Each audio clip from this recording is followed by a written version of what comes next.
The neurosync chamber hummed with a frequency that made Alex's teeth ache. He lay motionless on the gel-padded platform, electrodes mapping every synapse in his cerebral cortex, while technicians monitored the data streams flowing across holographic displays. This was his 14th identity overlay in 3 years, a new record, even for someone in his line of work. "Subject vitals stable," announced the lead technician, initiating memory transfer in 3, 2. Alex closed his eyes as foreign memories flooded his consciousness.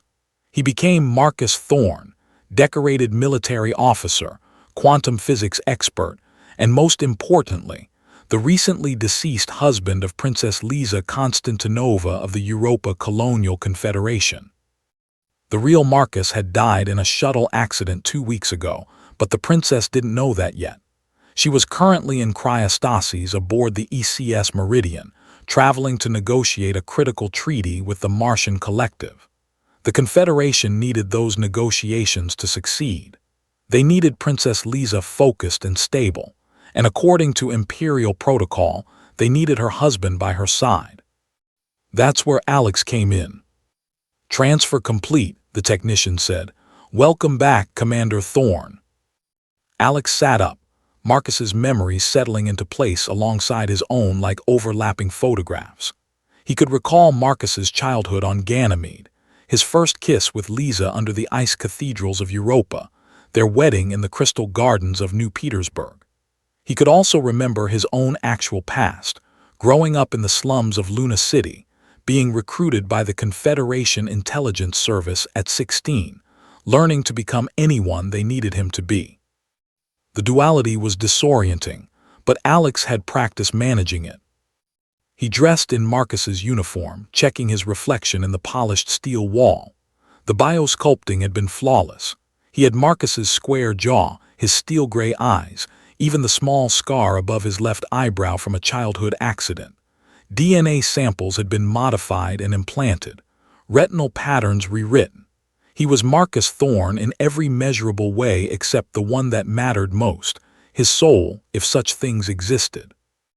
Director Petrov met him outside the medical bay, her expression grim beneath the corridor's blue-white LED strips. "The princess's pod is scheduled to wake in 6 hours. You'll have time to review the briefing materials and familiarize yourself with the ship's layout. Remember, Commander, this mission is critical. If the Martian Collective discovers we're negotiating in bad faith, it could trigger a system-wide conflict." "Understood," Alex replied, his voice carrying Marcus's distinctive low timbre. "How long do I need to maintain the cover?" 2 weeks, long enough to complete negotiations and return to Europa. Once we're safely back in Confederation space, we'll stage another accident. The princess will mourn, but she'll have closure. Clean and simple." Nothing about this felt clean or simple, but Alex nodded anyway. The ECS Meridian was a diplomatic vessel, smaller than a military cruiser but no less sophisticated. Its fusion drives could cross the distance between Europa and Mars in just under 3 weeks, and its quantum-encrypted communications ensured complete privacy. Alex spent the next several hours in Marcus's quarters, absorbing every detail. Photographs lined the walls. Lisa laughing at some forgotten joke, Lisa in her formal regalia, Lisa sleeping peacefully with morning light streaming across her face. The real Marcus had loved her deeply. Alex could feel that love embedded in the transferred memories, but it existed at a remove, like watching someone else's emotions through soundproof glass. When the cryopod's wake cycle began, Alex positioned himself in the observation deck, just as Marcus always did. He watched through the transparent aluminum viewport as Lisa's pod gradually warmed, its frost-covered surface clearing to reveal her face. Even unconscious and wrapped in preservation gel, she was striking. Sharp cheekbones, dark hair cut in a practical short style, the kind of determined expression that didn't fade even in sleep. Her eyes opened. The automated systems began their revival sequence, flushing the gel and administering stimulants. Alex moved to the medical bay where the pod was housed, arriving just as the lid unsealed with a pneumatic hiss. Lisa sat up slowly, coughing slightly as her lungs adjusted to normal atmosphere. Her gaze found him immediately, and her expression softened. "Marcus." "Welcome back," Alex said, offering his hand to help her out of the pod. She took it, her fingers warm despite the cryogenic sleep. "I had the strangest dreams. We were back on Europa in the gardens, but all the crystal trees were singing. Isn't that absurd?" "Cryosleep does that," Alex replied, drawing on Marcus's knowledge. "The brain trying to process the stasis chemicals. You'll feel normal in an hour or two." Lisa leaned against him briefly, and Alex felt his carefully maintained emotional distance waver. The implanted memories insisted this woman was his wife, the person he'd vowed to protect and cherish. His actual consciousness knew she was a mission objective, nothing more. The dichotomy was becoming harder to manage. Over the following days, Alex maintained his performance flawlessly. He knew Marcus's habits, how he took his coffee, his preference for reading ancient physical books rather than holodisplays, the way he'd absently run his fingers through his hair when working through complex problems. He accompanied Lisa to strategy sessions, offered tactical advice that Marcus would have provided, and at night, he held her while she slept, staring at the ceiling and trying not to think about the deception. The problem was Lisa herself. She was brilliant, far more than the intelligence briefings had suggested.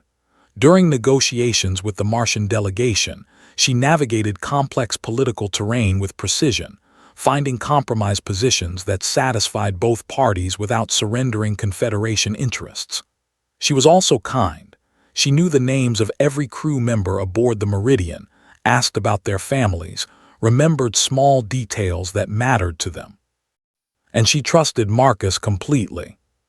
On the 8th day, Alex made a mistake. They were alone in their quarters, reviewing the day's negotiation transcripts, when Lisa mentioned a childhood memory.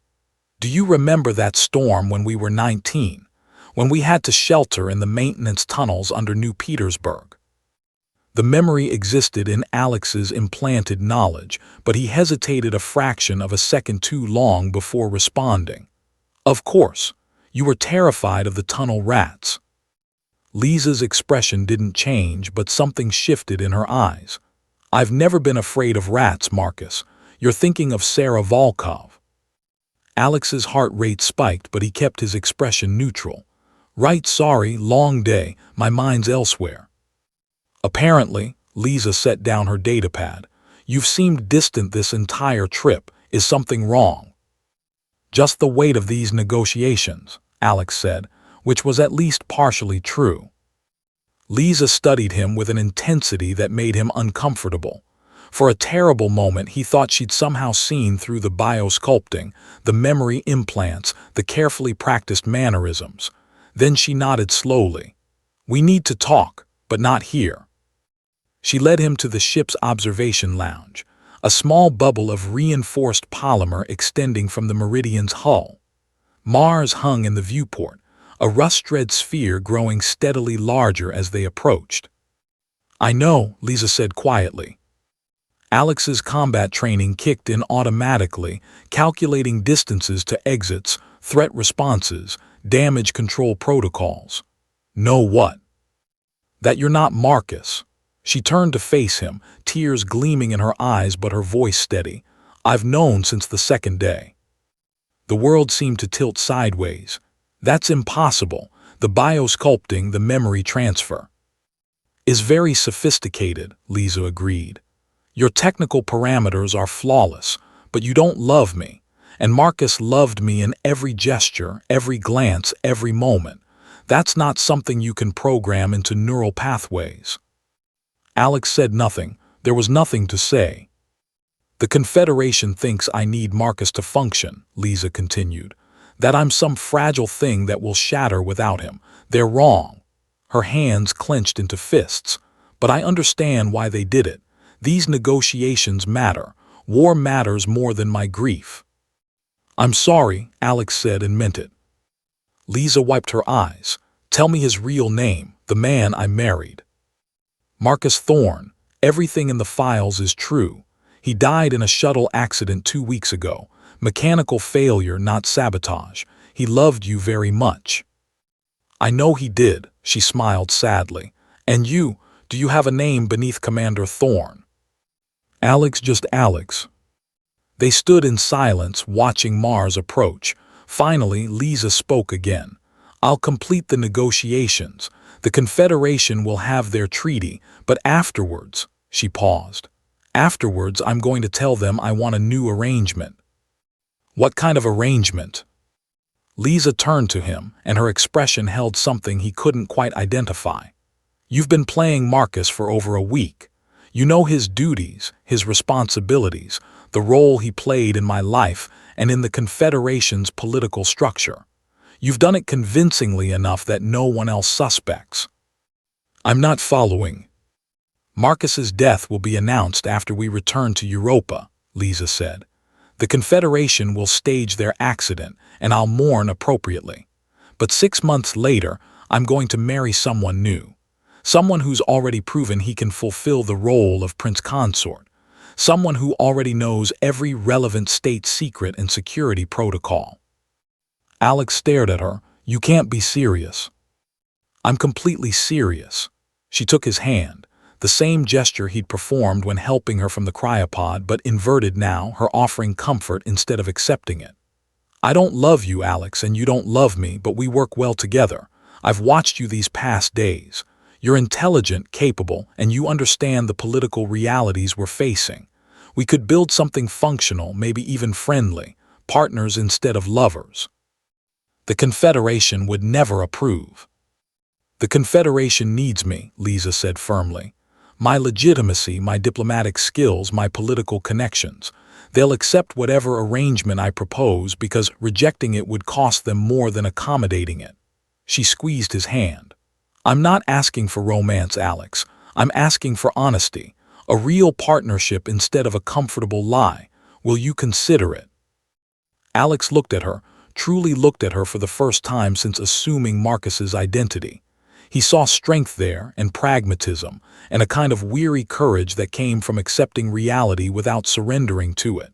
She was offering him something no one ever had, a choice. Not a mission, not an assignment, but an actual decision about his own life. I'll consider it, he said finally. Lisa smiled, and for just a moment it reached her eyes. Good. Now let's finish these negotiations. We have a future to build. Mars filled the viewport, and Alex felt the weight of 2 lives pressing against his consciousness. One stolen, one offered freely. He didn't know which would prove heavier in the years ahead.